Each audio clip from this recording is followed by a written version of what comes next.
Good morning student.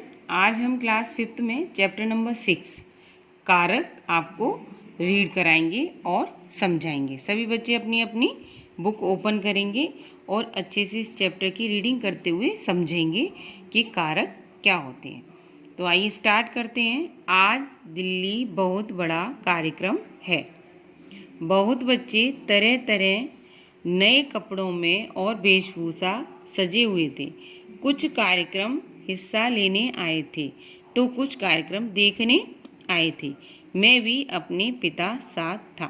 बच्चों, ये जो है वाक्य हमने जो पूरा पढ़ा ये सही है? नहीं, ये बिना अर्थ का है, इसमें कोई अर्थ नहीं। आगे देखिए तो हमें समझ में आ जाएगा कि हमें यहाँ पर क्या कमी है।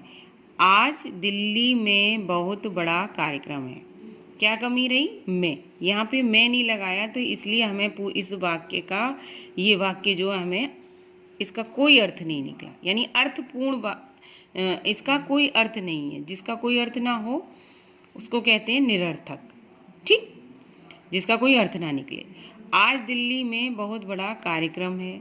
बहुत से बच्चे तरह तरह के नए कपड़ों में और वेशभूषा में सजे हुए थे। कुछ कार्यक्रम में हिस्सा लेने आए थे तो कुछ कार्यक्रम को देखने के लिए आए थे। मैं भी अपने पिता के साथ था। यानी ये जो रेड कलर के शब्द हैं ये इस वाक्य में नहीं थे तो हमारा ये वाक्य बिना अर्थ वाला था। जब हमने इन शब्दों का प्रयोग किया तो हमारे वाक्यों का अर्थ स्पष्ट हो गया और हमें ये शुद्ध रूप में वाक्य बन गए हमारे। अर्थात हम कह सकते हैं कि शब्दों को सिर्फ एक साथ लिख देने से वाक्य नहीं बनते। यानी हमने इन वाक्यों को लिख दिया, शब्दों को लिखा एक साथ, लेकिन वाक्य तो नहीं बने ना, ये इनका कोई अर्थ नहीं हुआ। तो एक साथ लिख देने से वाक्य नहीं बनते, ना ही उनका सही अर्थ स्पष्ट होता है। वाक्य का प्रत्येक शब्द एक दूसरे से जुड़ा होता है और सबका क्रिया के साथ कोई ना कोई संबंध होता है। वाक्य के संज्ञा सर्वनाम पदों का उस वाक्य की क्रिया के साथ संबंध जोड़ने वाले शब्द को कारक कहते हैं। तो बच्चों, किसे कहते हैं कारक? इसकी परिभाषा आपको अपनी नोटबुक में लिखनी है। यानी परिभाषा, अब है परिभाषा। यानी यहाँ हमें बताया कि कारक किसे कहते हैं। वाक्य में परिभाषा में भी वही चीज़ होती है। वाक्य में संज्ञा या सर्वनाम पदों का क्रिया के साथ संबंध बताने वाले शब्द कारक कहलाते हैं। कारक के चिन्हों को विभक्ति या परसर्ग भी कहते हैं। तो परिभाषा क्या हुई? वाक्य में संज्ञा या सर्वनाम पदों का क्रिया के साथ संबंध बताने वाले शब्द कारक कहलाते हैं। संज्ञा क्या होती है? जिसमें किसी व्यक्ति वस्तु स्थान का नाम लिया जाता है। सर्वनाम क्या होते हैं? जहाँ संज्ञा या संज्ञा के स्थान पर जिन शब्दों का प्रयोग किया जाता है। इन दोनों में से कोई पद हो उसका क्रिया के साथ संबंध जोड़ा जाता है। क्रिया कार्य के करने वाली, कार्य का करना होता है, उसके साथ संबंध जोड़ा जाए उसे हम कारक कहते हैं। जैसे राम ने कहाँ खाना खाया, मैंने किताब पढ़ी, मैं रामू के पापा उसके लिए खिलौने लाए। तो जहाँ पर ये जो के लिए, मैं, से आदि संबंधों का प्रयोग करके वाक्य को बनाया जाता है, शब्दों को जोड़ा जाता है, उनका संबंध बताने वाले शब्दों को कारक कहते हैं। समझ में आ गया? तो ये जो परिभाषा है आपको अपनी नोटबुक में लिखनी है।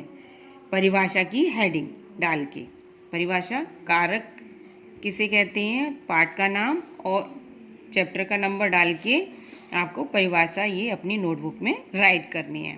फिर है कारक के भेद। कारक के कितने भेद होते हैं? कारक के 8 भेद होते हैं। कितने?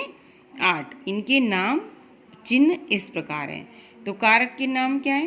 कर्ता, कर्म, करण, संप्रदान, अपादान, संबंध, अधिकरण और संबोधन। ये हो गए हमारे कारक के प्रकार यानी भेद। 8 भेद होते हैं और इनका प्रयोग हम करते हैं जब कर्ता के साथ ने का, कर्म के साथ को का, करण के साथ से का, संप्रदान के साथ के लिए की या के लिए का, अपादान के साथ से जिसमें कोई चीज़ किसी एक दूसरे से अलग होती है, जैसे पेड़ से पत्ता गिरा यानी गिरा, पेड़ से टूटकर अलग हो गया, तो वहाँ पर इस वाले से का प्रयोग किया जाता है। जब अलग होने का संबंध हमें महसूस होता है, जब संबंध बताते हैं तब वो अपादान होता है। संबंध का के की, अधिकरण में पर, संबोधन है या अरे, अरे ये काम तुमने कैसे कर लिया, तो वहाँ संबोधन होता है।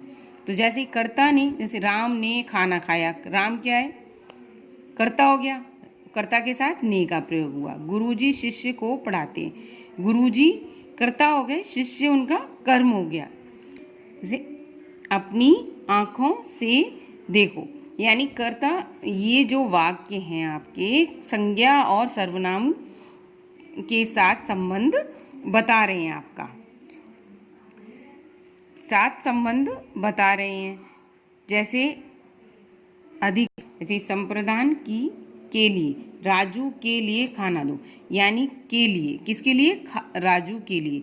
यानी ये जो चिन्ह हैं, ये चिन्ह बताते हैं कि कर्ता के साथ उसका क्या संबंध है, क्रिया के साथ उसका क्या संबंध है, कर्ता का क्रिया के साथ क्या संबंध है। तो ये जो वाक्य हैं, ये इससे हमें मालूम पड़ता है कि क्या संबंध है।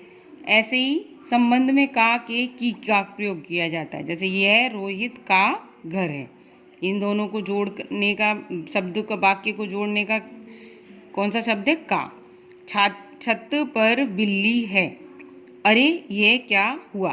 तो ये जो है चिन्ह और इनका हमें प्रयोग बता दिया गया है।